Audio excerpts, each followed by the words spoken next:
and I'm going to pass it to Ryan so he can get started. Fantastic. Thank you so much, Ashley. And thank you everyone for joining. It's so nice to see a bunch of familiar faces on the call, and some new faces as well. My name is Ryan Watson. I'm the National Orchard Operations and Education Manager here with the Giving Grove National. I'm zooming in from upstate New York in the Catskill Mountains at our farm at Wild Russet Farm. So I'm excited today to talk to you guys about something that's really near and dear to my heart, and that's spraying for trees. It's one of the great ways to be able to keep our trees healthy during the season. So I'm going to give you a little bit of the backstory about how I came to start spraying. So I started like many of you all did as a community gardener. It's like very slowly started to take hold, and what began as a community gardening membership turned into starting a vegetable farm, first in Brooklyn and now here in the Catskills. And my wife and I started with vegetables, but we had also planted heirloom apple and pear trees in 2017 to start making cider. And in the interim, we launched our CSA in 2020, which was a very busy year for us on the vegetable farm. And in those subsequent seasons. And the trees kind of became like a background thing for us. In the summer of 2022, though, we had a drought on the farm right in the middle of our busy season, which a lot of you vegetable growers would totally understand. It was August, and all of a sudden we saw this start to happen on our trees. So this is fire blight. Fire blight is a bacterial disease, and it can spread through the trees and kill an entire tree and spread through an entire orchard and even kill the orchard in a season, if not untreated in really bad cases. So, this is something that can be prevented, but once it is present in the tree, it can be very difficult to remove. It's sort of more of a management thing than a removal. So here's this kind of ounce of prevention is worth a pound of cure, right? The more that you can focus on getting your trees nice and healthy from the get-go, the less susceptible that they're going to be to insects and disease pressure that's going to come down the line. And this is especially once the trees start to fruit, and you'll see a little bit more about why that is the case in just a second here. And also to just make a mention, so European pears, particularly, at least in our climate, are and especially these heirloom varieties, can be very susceptible to fire blight, as well as quince as well, and some apple varieties as well. So here's a note to highlight how important your variety selection is, right? So if you're selecting varieties like the Bosc pear or some of these like traditional pears, they can be very susceptible to fire blight, right? So a lot of the varieties that we're recommending with the Giving Grove have disease resistance to things like fire blight. And Ashley is going to put in the chat of if you do have fire blight, some practices to be able to remove that. Principally, what we do is pruning during the dormant season, while that fire blight canker is which is like the infection point that spreads to the rest of the orchard. While that's dormant, we want to cut that out. But these sprays can also be a really helpful way to take care of that as well. All right, so the source point of where we're drawing from, right? This is Michael Phillips or Holistic Orchard. And Michael Phillips is an orchardist was an orchardist who unfortunately passed away a few years ago. But he left behind a wealth of information about how to take care of our trees in an organic fashion. And one thing that's really interesting about Michael Phillips' approach is his work with his wife as well, who is an herbalist. So this approach that we are taking, a holistic approach, and we're starting to think about using the natural world to help facilitate the growth of our plants. Now, so what's holistic? Holistic in a medicinal sense is when we're talking about treating the whole person, or in this case, the whole tree, rather than just treating the symptoms of the illness. So I grew up in a household with herbal medicine. My mom was an herbal practitioner of herbal medicine. So what that looks like is like when I got a cold, I was given herbs and echinacea, vitamin C, golden seal, things like that, to be able to kind of combat the disease instead of taking like a cough syrup or something that is kind of directed straight at the disease there. And maybe if some of y'all wanted to put in the chat, like, what do you do to keep yourself healthy during cold and flu season, right? This is kind of what we're thinking about, like when we're working in this world with the Holistic Orchard. And what we're trying to do is we're trying to feed into this kind of beneficial, holistic lifestyle kind of approach of the trees, right? We're thinking about the soil ecology and the trees microbiome as it was, right, over time. What is it that we can do to these little sort of things over time are going to improve our soil quality, they're going to improve the health of our trees, and they're going to end up giving us healthier fruit that looks really great. So right here, we kind of talk about this comparison to the human immune system. Think about what you do for yourself, right? It takes several months, right? 4, 5, 6 months, depending on kind of what kind of fruits we're talking about. Think about all the things that you need for your body in that time to be able to stay healthy. How much food do you eat over a 5, 6 month period, right? What are those things that you need to do to keep yourself healthy? So we're kind of trying to think about it in that sort of space. So here, our goal is to keep the trees healthy, right? This is the goal isn't here while we are going to be treating pests and disease, we're really focusing on giving the tree what it needs to be healthy in the season. And this is this kind of comparison between a holistic approach where we're treating the entirety and an allopathic approach. And in the allopathic approach, we're treating the disease. And it's important here, I think, to acknowledge some of the connotations that come up with spraying. Conventional spraying has had a really negative impact on our human health, on the health of the soil, and there's a lot of these connotations with spraying. I can share a story of in my community garden, spraying an organic holistic spray and getting really dirty looks from other gardeners because they assumed that just because I was spraying something that I was spraying a chemical. And this is kind of a thing that I think that lays in our mind when we talk about spraying, just using the word spray by itself. And like one of the examples of this is arsenic. So in traditional southern plantation growing spaces that grew cotton, arsenic was used very, very heavily, right? So you tend to find in these southern soils high concentrations of arsenic. These are these chemical histories that lie in the soil, and they show that kind of long-standing effect. And this is sort of the response that we're trying to work on here. This harmful effect on human life, on pollinators, on the soil food web, right? We see cancer coming from the use of glyphosate. I'd share that my grandfather, who ran a small farm in Massachusetts, he used to obsessively spray DDT on his trees. He unfortunately died of cancer, right? So this is like kind of that response. We're trying to make a response in the opposite direction. So focusing here on really healthy trees, really healthy soils, what are the things that we can do to kind of make that come to life? And so one little bit of kind of a couple of things kind of concept-wise to kind of get started here and thinking about what we're doing and why we're spraying these trees. So this is an idea that's actually come to me relatively recently. I didn't study agriculture in school. And this is this idea of the law of the minimum. So this is a core idea in agriculture and medicine and understanding kind of what limits the growth of plants.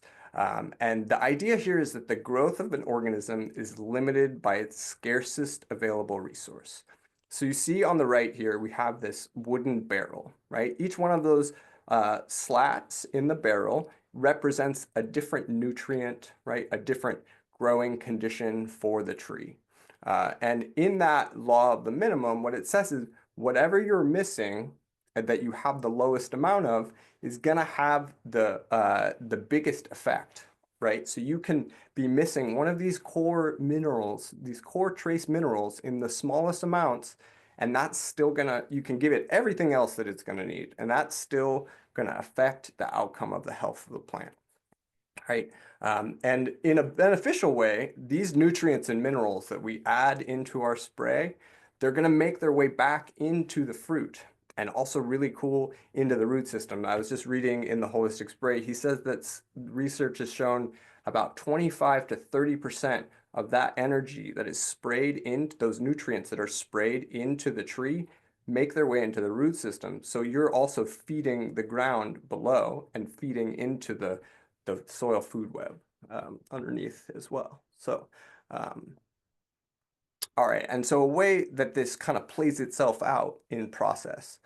So you see this chart here. This is from Michael Phillips' book, Mycorrhizal Planet, and this sort of shows the process of the plant growing, right? The tree gets photosynthesis, it's light on its leaves, it's triggering those nutrients to grow, using that fat energy to grow new proteins and to build, right? It's pulling from those resources in the root system to grow the tree. And so when this process is incomplete, right? So let's take, for example, there's boron, right? Boron is probably not something that I ever thought about looking at, right? But in very small amounts, boron plays a key role in the process of flowering and seed formation and fruit formation as well, right? So without the right amount of boron, this process is incomplete. So what's going to happen is that the plant is going to make these sugars to be able to create, more leaves to grow the tree, but that process is going to be incomplete. So you're going to be having these free floating sugars in the tree. And what that does is it signals to insects like aphids or leaf hoppers that, hey, there's some food source here. You should come and feed those sugars, feed off of those sugars, right? So this is the way in which the plant is then cueing insects, which are going to suck and feed, the tree's in a stressed out state. It's going to trigger more insect damage, right? Those insects are going to come and leave little holes, right? That's potential for fire blight to get spreading disease on the tree. So in this same way, we're going to work on adding those trace minerals, those nutrients in the leaves, and they're going to show up in the fruit, right? This is super important when we think about this is, what we're going to be eating. So what we're spraying into the tree is what we're going to be consuming ourselves later in the season. All right, so one more concept here, I think, before we kind of get into things on the practical level, and this is this idea of foliar feeding. So foliar just means leaves in this case, right? So foliar feeding is us applying nutrients to the plants through their leaves, right? And those nutrients get absorbed through small openings on the underside of the leaves called stomata. You can see them kind of here on the right side. And this is the fastest and most direct way to get nutrients into the tree, right? Because of a lot of complicated things that are happening in the soil with pH and whether those nutrients are accessible, and especially when we're talking about organic fertilizers, they have to break down, and there's a lot of processes that are happening. This is going to enable us to get straight into the tree. You're going to see results in a few days, within a week. Really the quickest way that we can kind of make that change start to happen. And also to point out here, this works on vegetables throughout the farm. Like if I could spray our entire farm with this spray on a regular biweekly basis, then that would be great. One note I will say, leafy greens, as we talk about, the fish, the liquid fish, is not the greatest on leafy greens because it can stay for a little while and add that flavor. But when we're talking about things that have a lot of difficulty with like fungal diseases, tomatoes, potatoes, those sorts of things, those blights, right, which is kind of what are those challenges that we're working with? You're going to see that impact right away. So. And then one other thing I wanted to mention here is kind of imagining that we're working in a microbiome, right? That when we think about the surface of the leaf, There's lots of different things happening, right? There's yeasts, there's bacteria, there's fungals, right? But there are certain aspects of those microbiome that are beneficial. So what we're trying to do is to feed into that beneficial microbiome. So when some disease, fire blight does make its way, we can have something to combat it. Right. All right, so now we're going to start getting into like the real core of our holistic spray ingredients. And these are kind of 4 ingredients that are kind of core to this holistic spray. And we're going to start, and like I think it's important to look here at the purposes of what we're doing. So right when we started here talking about how this is a little different than uh, uh, this is a little bit different than like a traditional spray in which we're thinking about killing things, right? The only thing here that is killing insects and eggs is going to be the neem oil. Everything else is going to be adding kind of a nutrient effect as well. So that neem oil, as well as killing insects, is also providing omega-3 fatty acids. It's triggering the plant's immune system. We're going to use natural soap here to help blend that oil and water, right, to help emulsify. And here when we say natural soap, I love to use like a Dr. Bronner's is really great. We're talking about something that's non-petroleum based, particularly nothing that's like antibacterial or antimicrobial, right? That's gonna kind of kill off some of the beneficial aspects of the spray. Uh, Liquid fish. So the liquid fish has got all kinds of great things. The liquid fish is just a byproduct of all those, leftover parts from fish processing. It's a natural product to be able to spray on the trees. That's going to be providing a lot of like those macronutrients, nitrogen, phosphorus, potassium, lots of minerals. The ocean really provides a lot of different great resources for the trees. Again, those fatty acids and the sugars and things in that are going to be feeding those microbes, right? So we're really working on building that microbiome on the surface of the leaves. And in order to kind of build that microbiome, we're going to be using these effective microbes. And the effective microbes are like a proprietary blend of yeasts and bacterias, beneficial things that are going to be kind of coating the surface of that leaf, coating the surface of the leaf, coating the surface of the bark, really kind of being our first line of defense against those diseases that come in. And another really important one from the ocean, providing trace minerals, right? When we think about that boron or those sort of small minerals in small amounts, and growth hormones as well. Seaweed extract, really super fantastic. The mineral content in these is also often used to combat late frosts in the spring, right? So if you're in the position like we were in 2023, we had a late frost in the middle of our bloom week, the last week of May. We had a 25-degree night and it killed everything, unfortunately. But if you can get some mineral sprays into that tree a couple days beforehand, it's gonna toughen that tree up. Also some like really great research from Helen Athau, who was the NAFEX keynote speaker this year, showing that they have shown that they, in a very dry climate in Oregon, are using seaweed and rock dust blends, just focusing on minerals. They're able to eliminate their fire blight and their brown rot issues in their stone fruit. So really, really core things to think about these minerals. And a note here on neem oil. So neem, and also if you want to throw into the chat, if you have any idea where neem comes from, what the source of neem is, let us know. So neem is toxic to pollinators when it's wet. So really important here to make sure that we're spraying at the end of the day when those pollinators are not present, right? Right at the beginning of the day, dawn and dusk.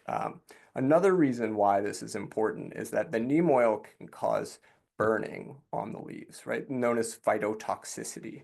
And European pears are particularly sensitive to this kind of burning.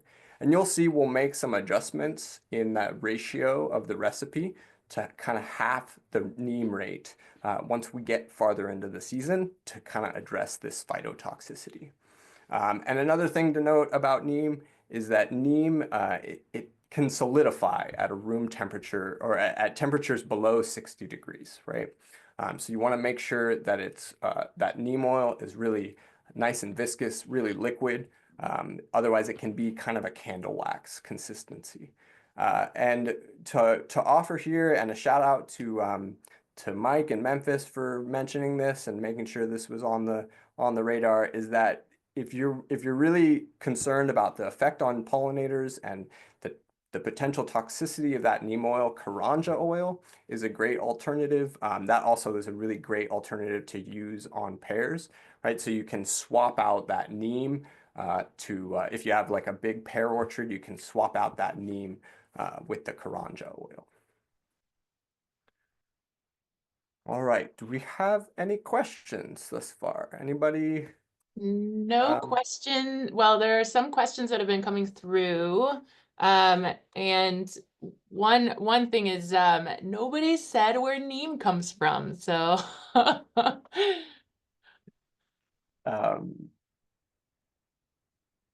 Awesome. Well, let's see. And then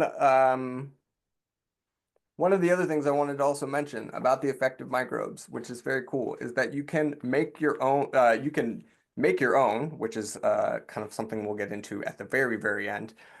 You can also multiply your own. So once you buy or get that access of that initial starter of effective microbes, what you do is add 3/4 of a cup of those effective microbes, 3/4 of a cup of unsulfured blackstrap molasses, and that's gonna feed the sugars in the microbes. It's gonna, sort of like a compost tea. We're gonna multiply those microbes out.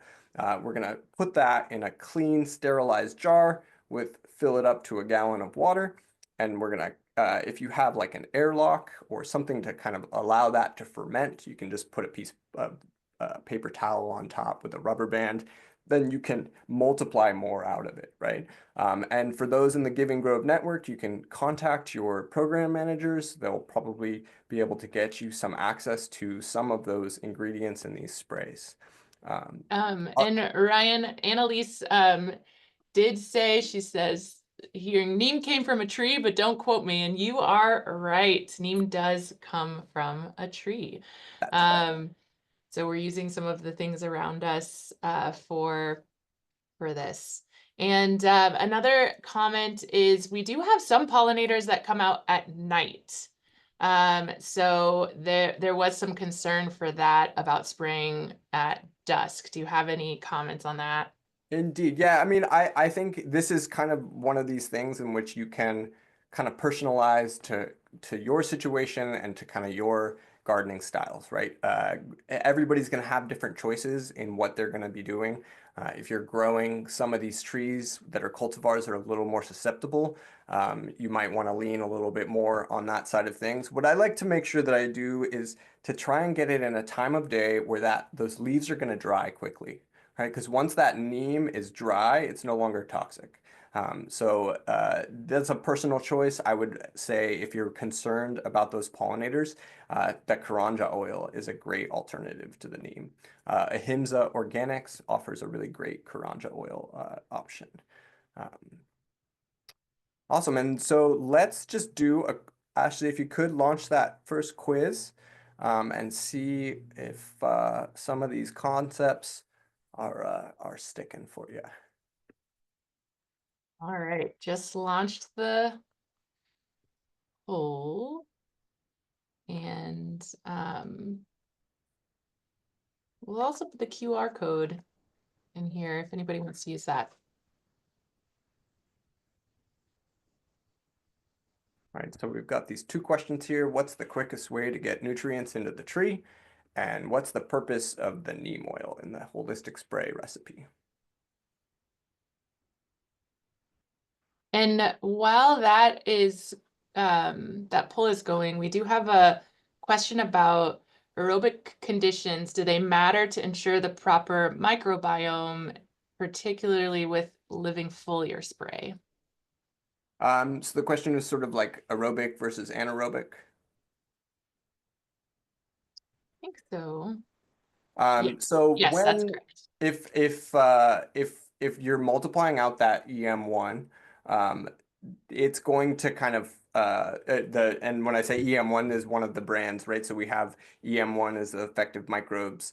Uh, as long as you have that fermentation process, it's an active fermentation process, then those sugars are doing the right thing. They are kind of multiplying out the types of microbes that we're looking for. When you have a successful fermentation of that expansion of that activation of those microbes, it's going to smell earthy. It's going to smell kind of molassesy. If you get sort of any kind of like mold off color sort of thing, then that's kind of when we want to consider maybe adding that to the compost pile or something like that. So And it looks like 75% participants and looks pretty good. It looks like everybody did a good job. So awesome, I'm cool. sharing the results now.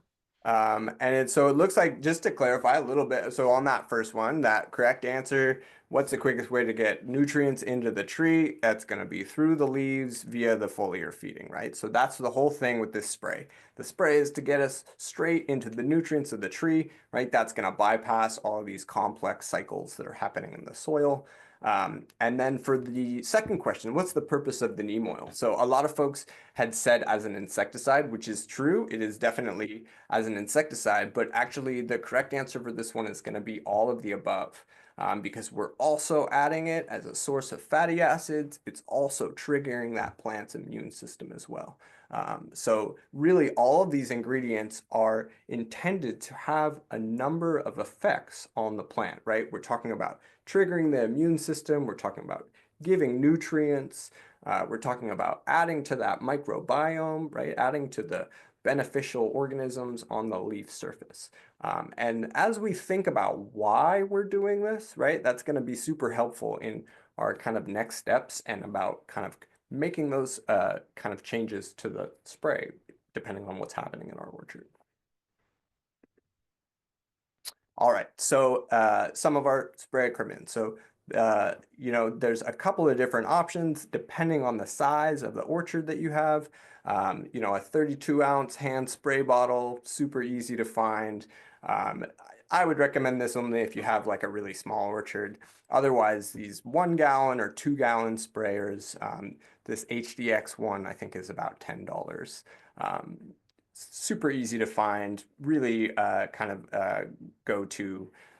For those with larger orchards, those 4-gallon backpack sprayers, this Chapin here, I think they run about $100 depending on the model. If that's a little steep, there's one from Harbor Freight that you can also get that's about $30. And for those with, a lot of trees, kind of more 20, 30 or more, some of our bigger orchards, that battery backpack sprayer is a really great option if you don't want to be hand pumping kind of all the time. And a super important note here, make sure to clean your sprayers out after each use. There's nothing more frustrating than preparing your spray, getting everything ready, and then having the backpack sprayer get clogged. Man, that's happened to me so many times, and it's so frustrating. So I always make sure that you're using those filters that are included in there, cleaning those filters out. After each use, you want to flush it out with clean water, right? Run that water through the sprayer until you see it come out clear. That's going to prevent problems from happening in the long run. You'll get kind of residues that'll build up in there, and that can tend to kind of clog those sprayers. And this is especially true, with that neem oil once it gets kind of cold, which is difficult, right? Sometimes these spring temperatures are going to be cold, so we're going to try and be on a warmer side day if we can. And also, like when we talk about using things like kaolin clay, which you can kind of see a little bit on my sprayer there, that's like an insect coating. That's kind of we'll talk about at the very, very end. those things can definitely cause some trouble in the sprayers. So, okay, when are we spraying? So this is a question people ask all the time, and I wish that it was as simple as I could say, you spray every X amount of days and it starts on this time. But it really depends on the stages of the breaking of dormancy. When the trees are coming out of the spring, starting their process of growing, and at the same time, so are those insects, so are those pests, so are those diseases and fungal problems that we have, right? So the dates are going to change every year depending on your temperatures. If you have a really warm winter, then you're going to be on the earlier side. Same thing if you're in the south, right? The more southern you are, the earlier you're going to tend to wake up. For us here in upstate New York, or not quite upstate, we're like a few hours outside New York City. We start to break dormancy kind of end of March, April kind of thing. Our blossom is in the middle of May typically. So, you know, just kind of depends on your area and what kind of a winter you had. We had a lot of snow cover this year, so I'm thinking looking like things are going to be a little bit later, which is a good thing for us in terms of those late frosts. So best to spray during those dawn and dusk hours. Do not spray once your blossoms are open, right? We're going to be interfering with those pollinators. That neem can be is toxic to those pollinators while wet, and we just don't really want to be spraying that neem during that time. And also important when there's not really rain in that immediate forecast, because we don't want to go through all the trouble of spraying the trees and then having everything wash off afterwards. So give it a couple days. Usually I try and see if there's like 2 days in the forecast before rain, so that that spray gets a chance to dry on there really well and stay. Okay, so these 5 core sprays that we're talking about in the season. And we're going to go over kind of what this means. I think right now some of this stuff might not make a lot of sense, but so this first spray we're going to do at 1/4 inch green, right? So that's when the tree's starting to wake up, just starting to expose those leaves. This second spray we're going to make right at the pink stage, right when those blossoms are starting to open up. This is going to be our last chance to coat those blossoms before they open and are potentially exposed to the world. That third spray is going to happen after petal fall, right? This is once the pollinators have done their thing, the fruits have been pollinated, and those petals on the flowers start to fall and hit the ground. That fourth spray is going to happen 7 to 10 days after petal fall, right? And that last spray, the fifth spray, is going to happen in the fall. And that's after about 40% of the leaves have started to drop, right? Sometime October, December, kind of depending on where you are in the country. And so in order to talk about this, we kind of need to look at the stages of the blossom. And these are going to vary a little bit between trees and species. The apples and pears are going to be a little bit different than the stone fruits. Similar kind of stages, a little different terminology. So here, dormant season. This is when the trees are in winter time. Great time to get those dormant sprays on the tree while everything is kind of still closed and covered, right? There's some overwintering insects and things on there. The first stage we're going to get is silver tip. We're going to start to see those trees start to wake up. The green tip is going to start to show a little bit of that leaf, right? So this is when we're going to start on that first spray in that green tip. Then we'll get through 1/2 inch green, tight cluster, and these will depend the number of days. If you get a really warm day, it's going to be, you know, it could be 2 or 3 days between. If you're in a cold season, it could be a week or more in between these stages. It just kind of depends on what's going on. That second spray is going to come in right here at this pink stage, right? Right before you see those pink in the blossoms, right before they're about to pop open. In the seventh, in that bloom stage, right, we're going to not be spraying, right?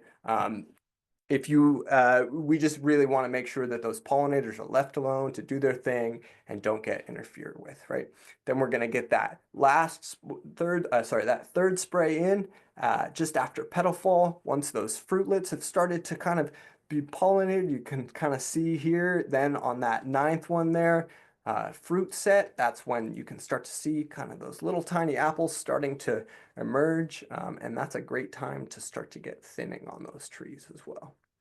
And so here with stone fruits, kind of similar thing. We're starting in dormancy, starting to see first swell and calyx green, right? Different names, but kind of similar things. First pink, right? We're going to get that second spray in, right? The first spray was kind of going to be in that first swell sort of stage.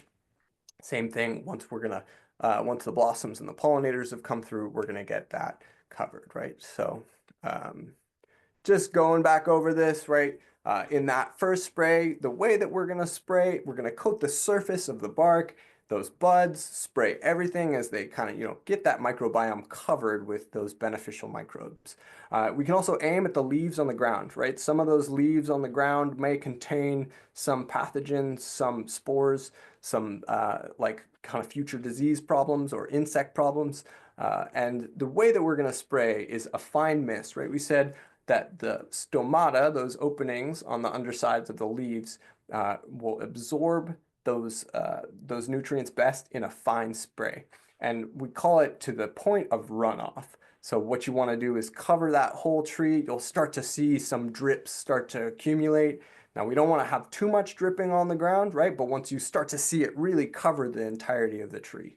And with that neem oil, with that oil, you'll really see like a change in the sheen. You'll start to see it be like a little bit more shiny.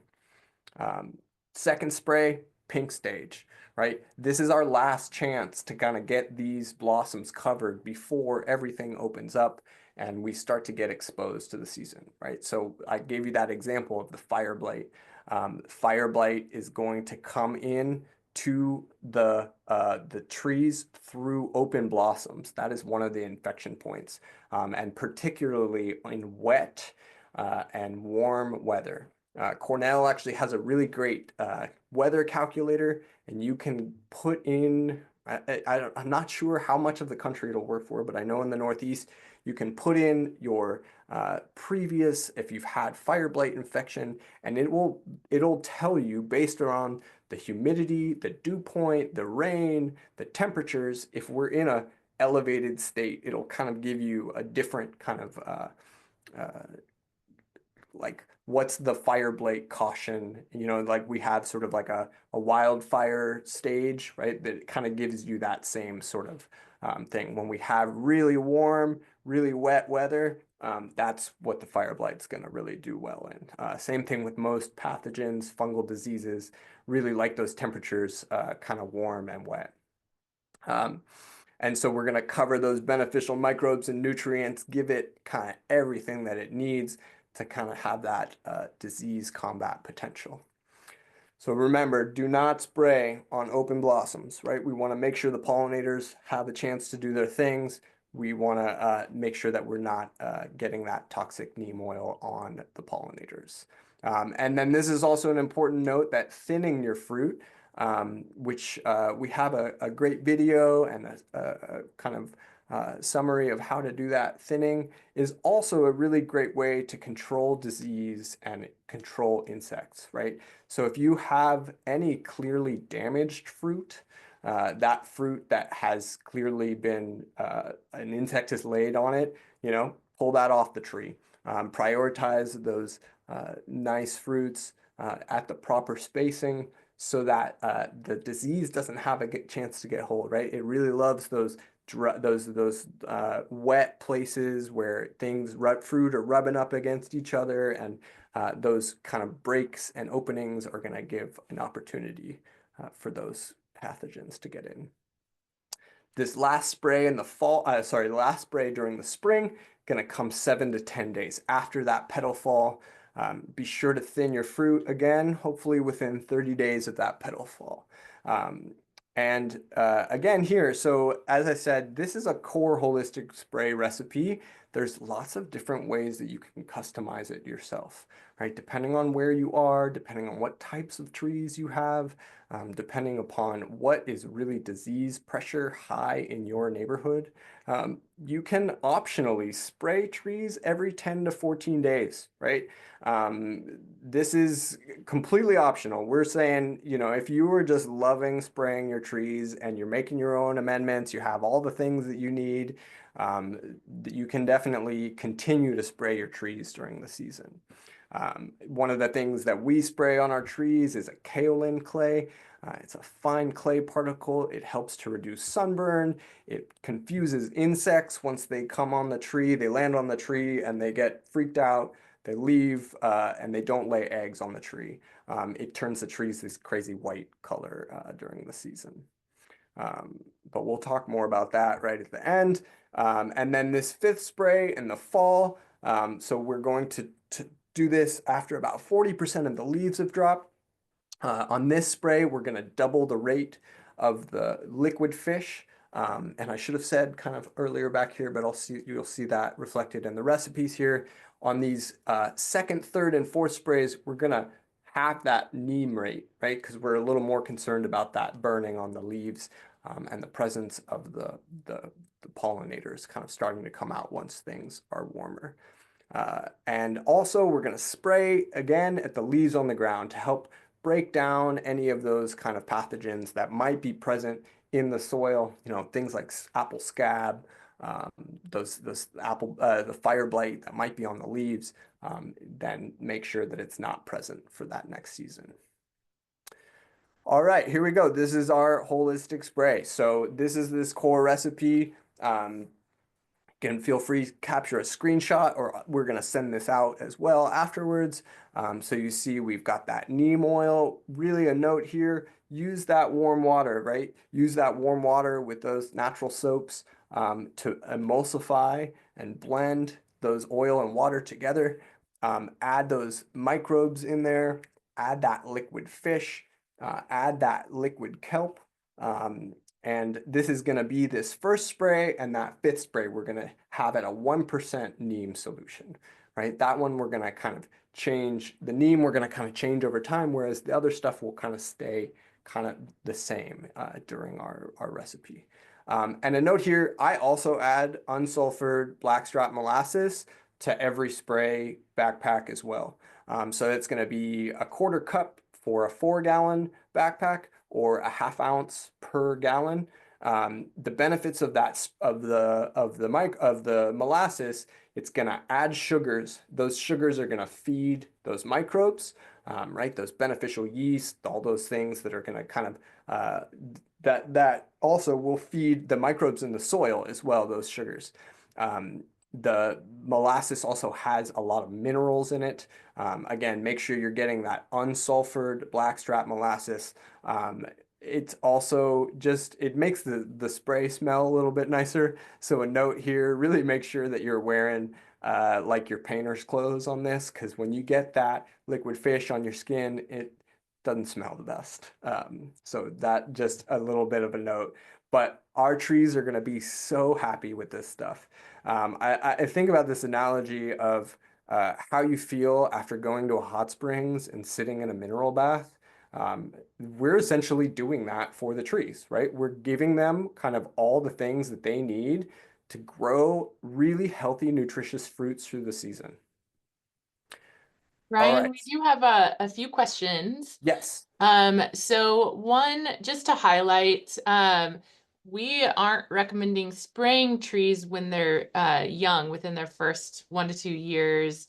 And that's because we want to focus on our trees growing strong limbs and trunks and roots. So we'll remove the blossoms on the trees when they are newly planted. And this is to make sure that you're growing a strong tree, and that you will have a good harvest in later years. So you want to start spraying your trees when you're expecting to grow fruit and pick harvest. And Ryan, do you have any more comments on that? So I'm sorry, could you say that again one more time, just real quick? Yeah, so someone is wondering about spraying trees right away when they are newly planted Yes. or So, I young. mean, if you're capable of spraying your trees in an early stage, prevention is worth a pound of cure, right? An ounce of prevention is worth a pound of cure. Um, that's that same thing. If you feel like spraying your tree, if you can spray your trees every week or every 2 weeks during the season, and that's something that's feasible for you, then I don't see why not. It is a best practice, absolutely. But as Ashley was saying, in those early years, we want to focus on creating those scaffold branches, right? So if you missed our dormant season pruning workshop, you can go to our website and it has under the education resources, it'll kind of show you a little bit about the creating that structure. So yeah, pinching off those fruit blossoms in the early season. Um, Definitely is a good thing in those first few years to allow the tree space to grow. And I see also in the chat we had a question about vegan and if you're interested in not using fish. One of the things you can use as well is a coconut oil. It's coconut milk. That's going to provide some of these nutrients as well. And also, the good question leading to this sort of kind of 2.0 of spraying is how to make these amendments yourself with plant teas, with kind of some of these other next additions to the spray that's beyond this kind of core thing. And then a note here on that as well. So here on these subsequent sprays, sprays 2, 3, and 4, what we're going to do here is if you have trees that are experiencing some insect issues, codling moth and things like that, that are in their fruiting years, adding BT and spinosad to those sprays can be helpful if you're experiencing that challenge. The BT is a natural bacteria, and the spinosad is they're both going to be kind of targeting those insects. These are things that you can kind of add to that spray if you need. So here we have that kind of year in review. This is what we're looking at when we're talking about our spray calendar, right? Getting sprayed in at that green tip stage, spraying number 2 right before the blossoms open, spray number 3 at petal fall, spray number 4 after petal fall, spray number 5 in the fall, once those leaves have started to fall off the tree.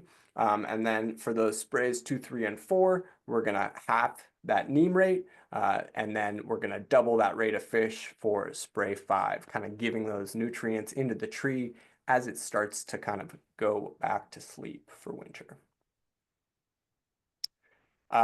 And now here is an example of what this calendar kind of looks like in practice. This is a great example of the notes that are taken by the Kansas City Community Gardens team. And what a great kind of way to look at this. Now this shows how challenging this can be, right? The timing is not going to be always easy, especially if you have a really diversified orchard. You're going to end up with different bloom times, right?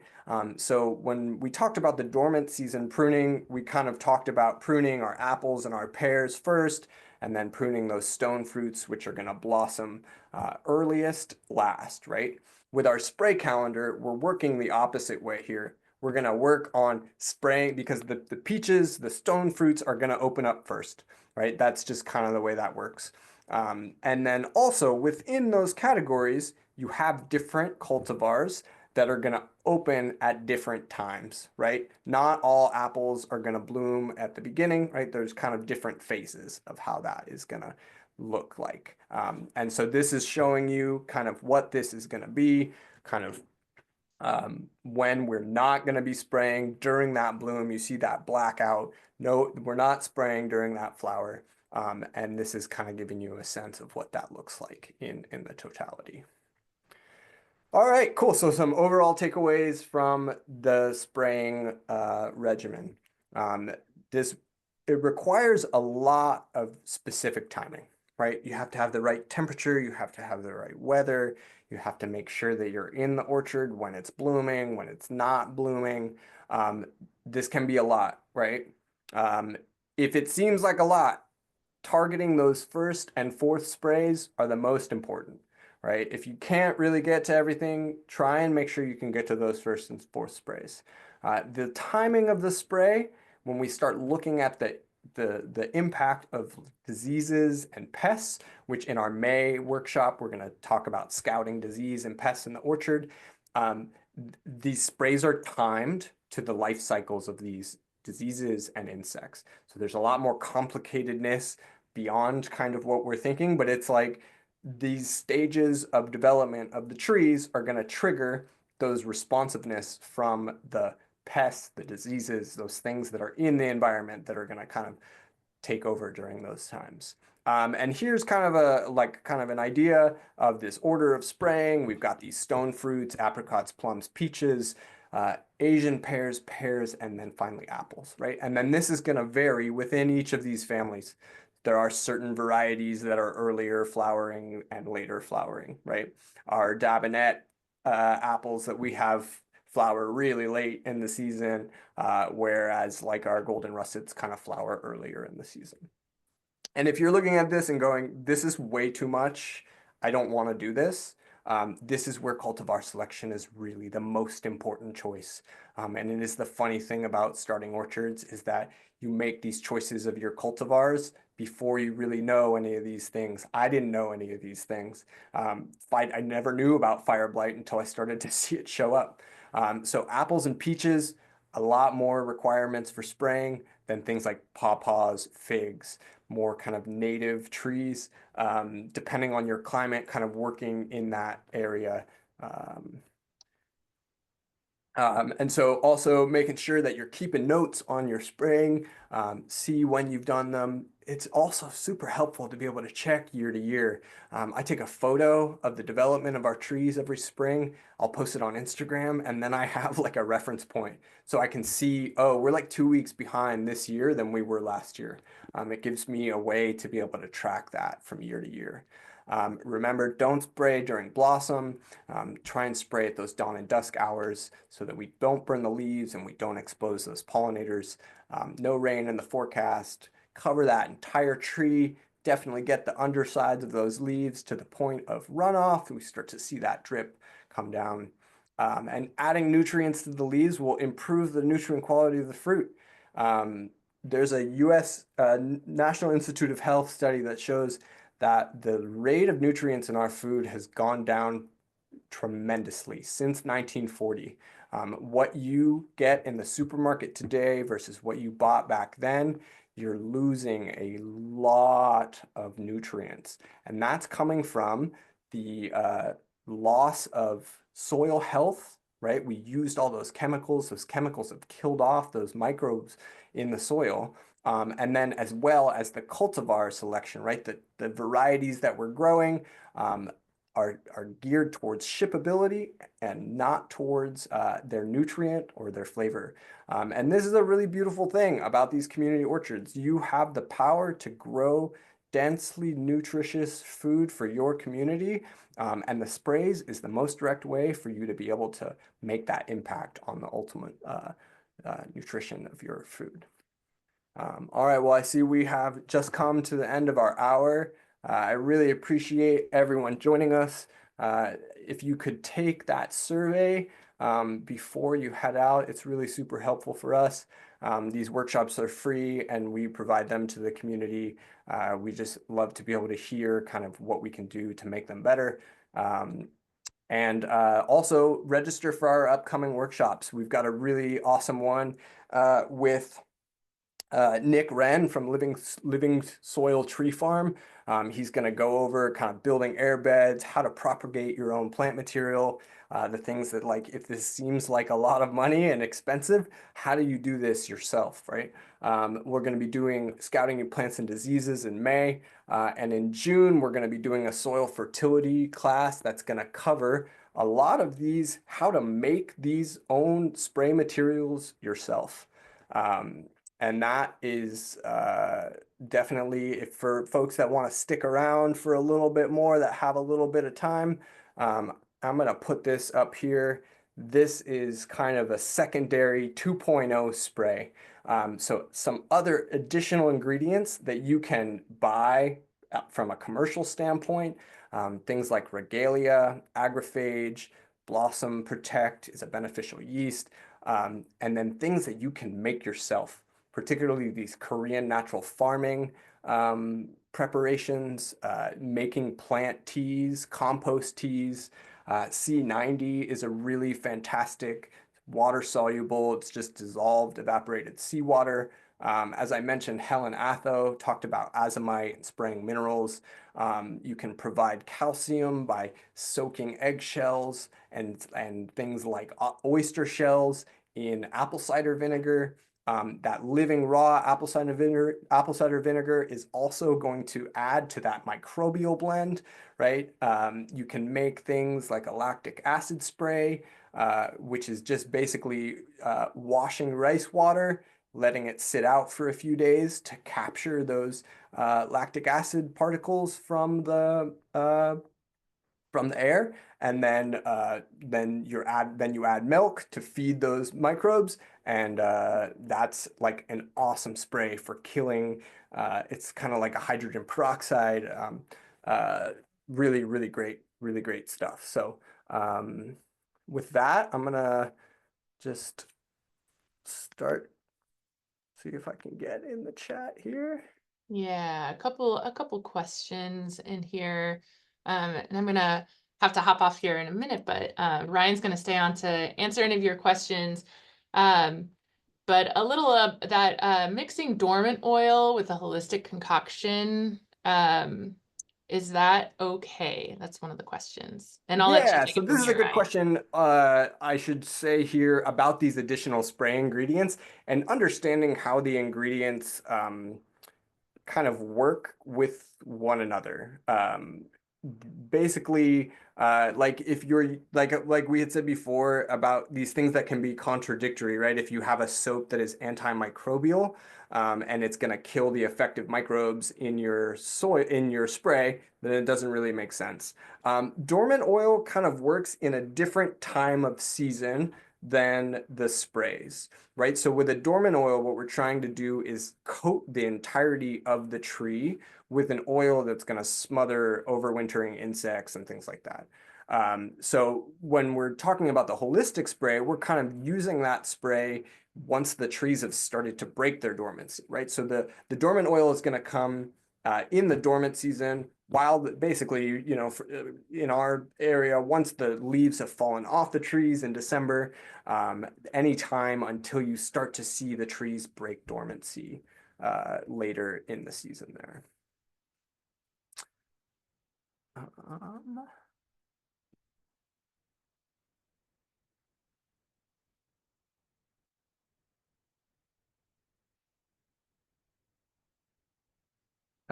right, lime sulfur as a dormant oil. So lime sulfur oil is kind of considered to be in that allopathic family, right? Something that is going to really kind of kill everything off.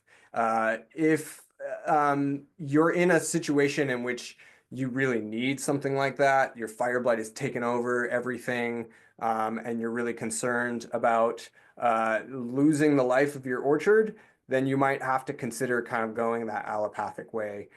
Copper as well. And that's another note about using copper. Cueva is a low copper formulation. When accumulating it, so copper can still be an organic spray, but the Cueva is an organic formulation of it. However, the copper is still copper, and it will accumulate in the soil, and it will kind of do some damage to the earthworms. So knowing what's in your soil, what your copper rate already is super important. But you know, sometimes you got to be practical about what's happening in the orchard, and you know, if you're worried about losing your trees, those allopathic means can be a way to kind of get yourself back on track.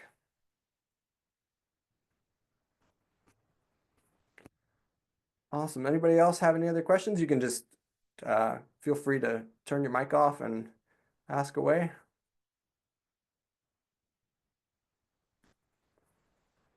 Fantastic. Well, thank you guys all so much for joining us. Definitely make sure to join us for these next workshops. We'll be sending out kind of notes and presentation notes on all of this. And hopefully we're going to try and put together kind of a 2.0 discussion about kind of how to do some of these other, add these other sprays, kind of depending specifically on like what it is that you're facing in your orchard, right? Some of these things are good for microbes, some of these things are good for nutrients. So if you're facing fire blight, you know, as a bacteria disease, it's going to be different than some of these other kind of issues that you'll be experiencing in the orchard. So awesome. Thank you so much, everybody. And we'll hope to see you next time.